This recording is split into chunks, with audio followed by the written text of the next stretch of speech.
I mean, exactly. Yeah, you can both. You can ask questions about the game if you want, but I know you want to ask questions about the other issue, so feel free to ask those. Just ask, tell the person that you want to talk to first. Carlos. I think before we start, I just want to read something real quick, and then you guys can ask the questions.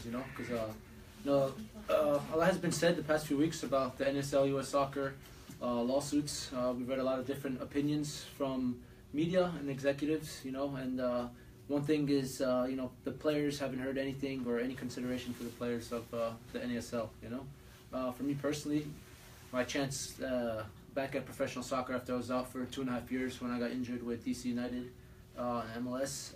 When I came back from that injury, I wasn't able to get an opportunity in MLS. Clubs in MLS were like, the surgery was too big, and I never had the opportunity, So the Cosmos and the NSL gave me an opportunity and a chance to continue my professional career. So I'm forever thankful for that opportunity.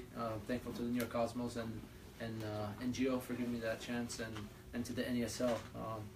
The fact that U.S. Soccer would make a decision about dropping Division II status for the NASL, knowing that costing players hundreds of jobs, to me and I'm sure to other people in the NASL, it's the exact opposite of what I think they should be doing. I think it's important that the NASL stays Division II and U.S. Soccer, joins and gets behind the NASL to help the league grow. But unlike many other players in this league, I have an opportunity to go to Europe and play in Europe because of a Polish passport. But other players that are in this league don't have that opportunity. So if the NSL ends up folding or losing its status, it's costing hundreds and hundreds of jobs for these guys, these players. Also, I think one thing about the league and NSL is that we have a lot of good players, and I think there was something said that Bruce Arena said something about in this lifetime there will never be a player from the NSL, or in his lifetime there will never be a player from the NSL to play with the national team. I'm a player that used to play for the national team. I had 3 caps. Played throughout my whole youth. Andreas plays for the national team of El Salvador. Captains that Dejan. There's other players throughout the league and on this team. So I think it's a little heartbreaking when you hear something like that, because you have great young talent that's in the NSL that if they should be able to at least get a look from the national team. So you have Eric Covio who's been playing great this year and was with the youth national team for a while and is not getting that opportunity, which I think hopefully in the future he does get the opportunity to go into the first team. But that's about all, and now you guys can have all the questions, whatever you guys want to ask. Carlos, what does Rocco relay to you guys about the situation? I mean, I'm sure it has to be somewhat of a troubling in your guys' mind, and maybe a little bit of a distraction when you're trying to focus on this playoff race. Well, I think the most important thing is we're all professionals, and we realize we have a job to do first, and we have to make sure we take care of business on the field, and we know that we have an ownership, an ownership group that is behind us, is supporting us, is doing everything he can. So for me, that's the most important thing. I think the guys believe, and as long as you have someone in place and someone who's going to be behind you, that's the most important thing. So for us is just to concentrate on what we need to do and hopefully be strong these last couple of games and contend for a title at the end of the year.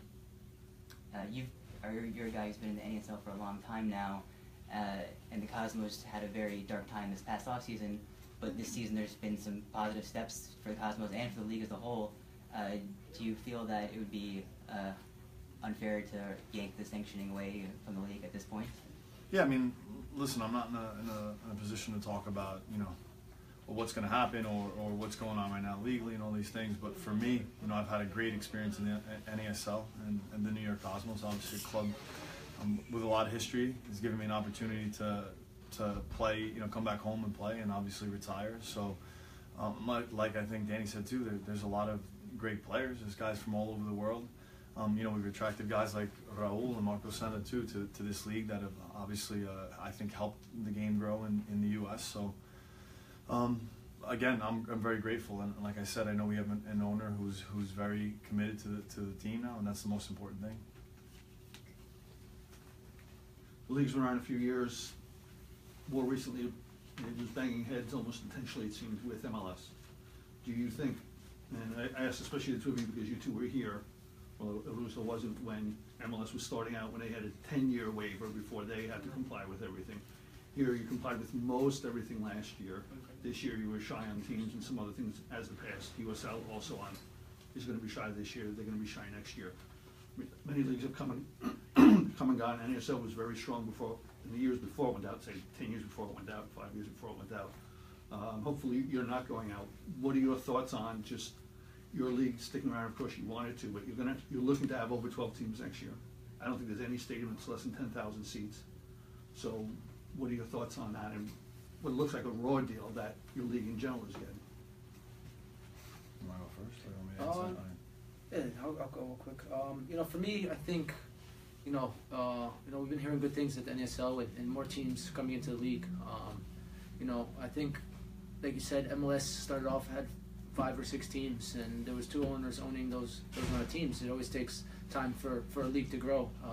I think now with the NASL is, you know, and Aranco coming in and taking over the Cosmos, and you know, a guy who really wants soccer in this country to grow. And you know, when he bought the Cosmos, you know, his agreement was with the Cosmos to, you know, have Division II status, and he's a guy that's willing to fight, you know, for us and have soccer grow in this country. So I think it's important, you know, we just need time, you know, and hopefully, you know, that decisions will be made that, you know, we can continue to play in Division II and help soccer grow in this country, you know, not just for the NASL, but, you know, for the national team. Yeah, I mean, for me, again, it's speak for myself. I've had a great experience in the NSL, and obviously the Cosmos have been, you know, great, not just to me personally, but like I said, I think good for U.S. soccer, and you just hope you know, it all continues and you know, help the game grow whatever way we can. So we'll see what the future holds. A lot, you know, some things are out of our control. We have to focus on what we're doing right now and playing and being good professionals and trying to compete for another title, and then we'll see what happens and what the future holds. Andres, what has the USL meant to you? I mean, Danny mentioned that it's meant a whole lot to him, and as you said that you're on the El Salvador national team quite often. What has the NSL meant to you as a player? Well, for me, it has been very important because it gave me the opportunity to play outside my country. I think the job opportunity that the NASL gives us is very important for players that try to reach a good level, you know, because that's why I've been going to the national teams since I've been here, because I kept a good level, and the coaches have seen that all the players and the level that we've been playing here, it's worth to call a player from here. That's why I've been called. That's why Deki, Cheche from Kenya, and players from Honduras too. So I think it has been important for me. It has offered me a lot of opportunities, great experience, and it should continue like that. You know, I think we shouldn't close the door to job opportunities like the league is giving us. Carlos, do you think that the Federation has not taken into account the impact this would have on such a high number of players in this country? USL can't take everybody. Not everyone's going to make it to MLS, obviously. I mean, have they not taken into consideration what this might mean for you guys?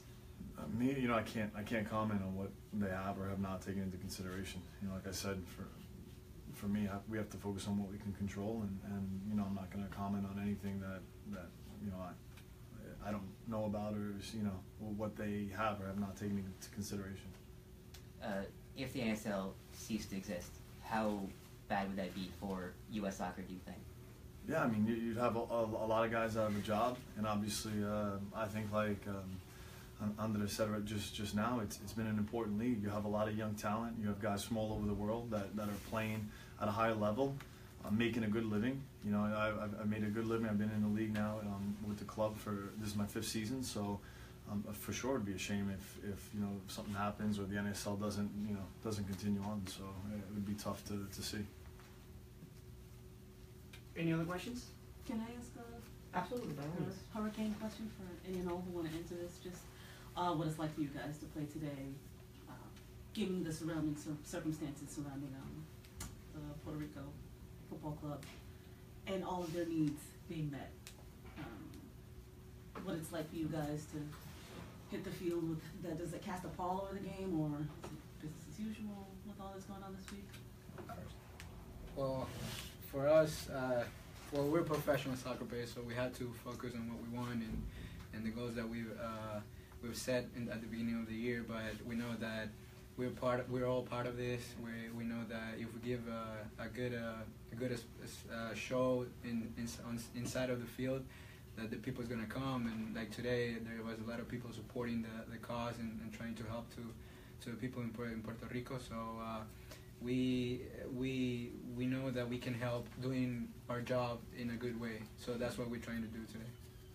Yeah, and we said it earlier at the press conference or a couple of days ago that it's difficult when you see people in such have their lives turned upside down and don't have a place to live, can't get water and gas and all these things. So it's, proud to be a part of a club and a league that's trying to help in every way we can. And I know it's been difficult for those guys too. So we've been trying to host them and make sure that they have everything they need, because it's going to be a long road ahead and it's going to be a difficult recovery process. So again, I'm proud to be a part of it and that a great cause today and that 50% of the proceeds are going to help. Any more questions? Thank you so That's much. it. Thank you guys. Thanks, guys. Thank you.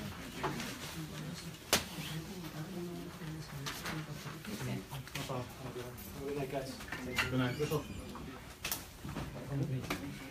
night.